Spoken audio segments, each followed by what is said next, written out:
ప్రభుత్వం ప్రతిష్టాత్మకంగా ప్రారంభించిన మనమిత్ర వాట్సాప్ సేవలు రికార్డు సమయంలో లక్షల లావాదేవీలు నమోదయ్యాయి. జనవరి 30న ఏపీ ప్రభుత్వం వాట్సాప్ మనమిత్ర సేవల్ని ప్రారంభించింది.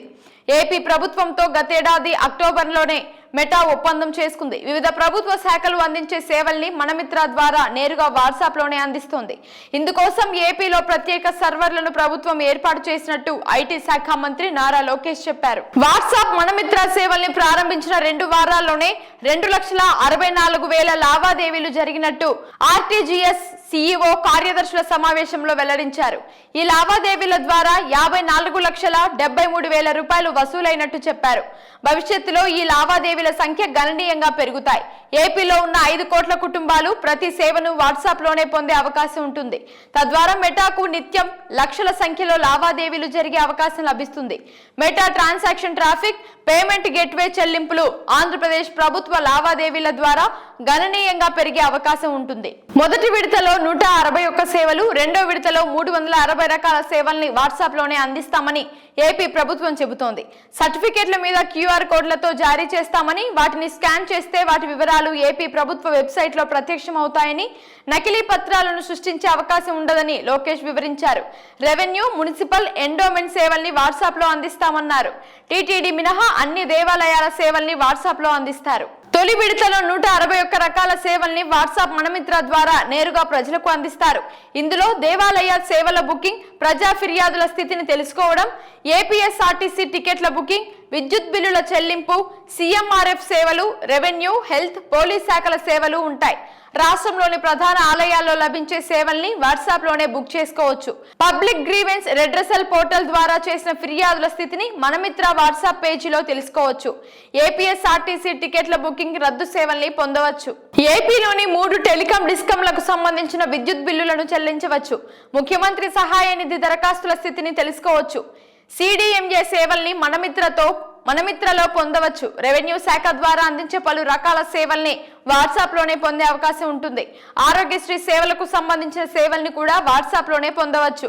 పోలీస్ శాఖ అందించే వివిధ రకాల సేవల్ని వాట్సాప్ లోనే పొందవచ్చు.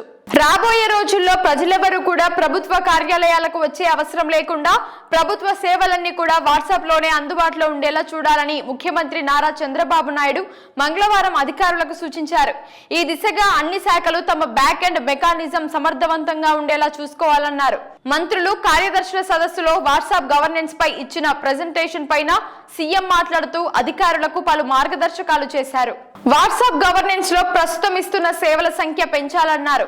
ప్రస్తుతం 161 సేవలు ఇస్తున్నామని, రాబోయే 45 రోజుల్లో 500 సేవలు కల్పించే అవకాశాన్ని పరిశీలించాలని, అలాగే రాబోయే 3 లేదా 6 నెలల్లో ప్రభుత్వానికి సంబంధించిన అన్ని సేవలు కూడా వాట్సాప్ లోనే ప్రజలు పొందేలా యంత్రాంగం సన్నద్ధం కావాలన్నారు.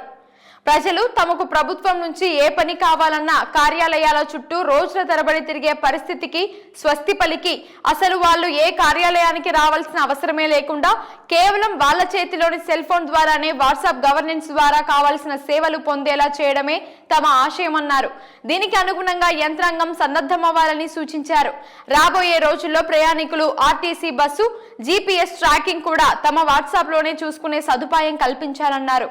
వాట్సాప్ గవర్నెన్స్ లోని టీటీడీ సేవలను కూడా తీసుకొస్తామని చంద్రబాబు చెప్పారు.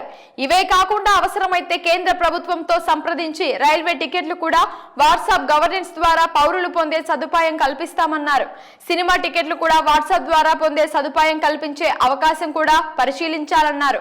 కేవలం ఇవే కాకుండా ప్రభుత్వం పనితీరుపై ప్రజాభిప్రాయాన్ని కూడా ఈ వాట్సాప్ గవర్నెన్స్ ద్వారానే సేకరించాలన్నారు. వాట్సాప్ గవర్నెన్స్ ను మనం విస్తృతంగా అమలు చేస్తున్న ఈ తరుణంలో కొంతమంది కావాలని విమర్శలు చేసేవారు ఉంటారని, ఎక్కడా ఎలాంటి లోపాలకు తావివ్వకుండా ప్రతి శాఖ కూడా సైబర్ సెక్యూరిటీ పటిష్టంగా అమలు చేయాలని సూచించారు. ఐటీ శాఖ దీనిపైన ప్రత్యేకంగా పనిచేయాలన్నారు. వాట్సాప్ లో QR కోడ్ లేదా పౌరుల ఆధార్ అథెంటికేషన్ కోరే అవకాశాన్ని పరిశీలిస్తున్నామని తెలిపారు. వాట్సాప్ గవర్నెన్స్ కు ప్రజల నుంచి మంచి స్పందన కనిపిస్తోంది. ఫిబ్రవరి 4వ తేదీ నుంచి కేవలం వారం రోజుల్లోపే 2,64,555 లావాదేవీలు జరిగాయి. ఇందులో 41% ఆర్థిక లావాదేవీలు, 43.1% సమాచారం కొరకు ఉపయోగించారు. ఈ వారం రోజుల్లోనే వాట్సాప్ ద్వారా ప్రభుత్వ విభాగాలు ఆయా సంస్థలు 54,73,000 వసూళ్లు అయ్యాయి. అత్యధికంగా విద్యాశాఖలో 82,938 లావాదేవీలు జరిగాయి. వాట్సాప్ లో 85% ట్రాన్సాక్షన్స్ విజయవంతంగా పూర్తయ్యాయి. 35% సర్వర్ స్పీడ్ సమస్య కారణంగా విఫలమయ్యాయని ఆయా శాఖలు తమ సర్వర్ స్పీడ్ పెంచుకోవాలని RTGS CEO K Dinesh Kumar కోరారు. వాట్సాప్ ద్వారా అందిస్తున్న పౌర సేవల రూపంలో లక్షల సంఖ్యలో లావాదేవీలు నమోదవుతున్నాయి. వివిధ రకాల పౌర సేవలకు సంబంధించిన నగదు చెల్లింపులు కూడా ఆయా సంస్థల పేమెంట్ గేట్వేల నుంచి జరుగుతాయి. ప్రస్తుతం మన మిత్ర సేవల్ని వాట్సాప్ మాతృ సంస్థ మెటా ద్వారా జరుగుతాయి.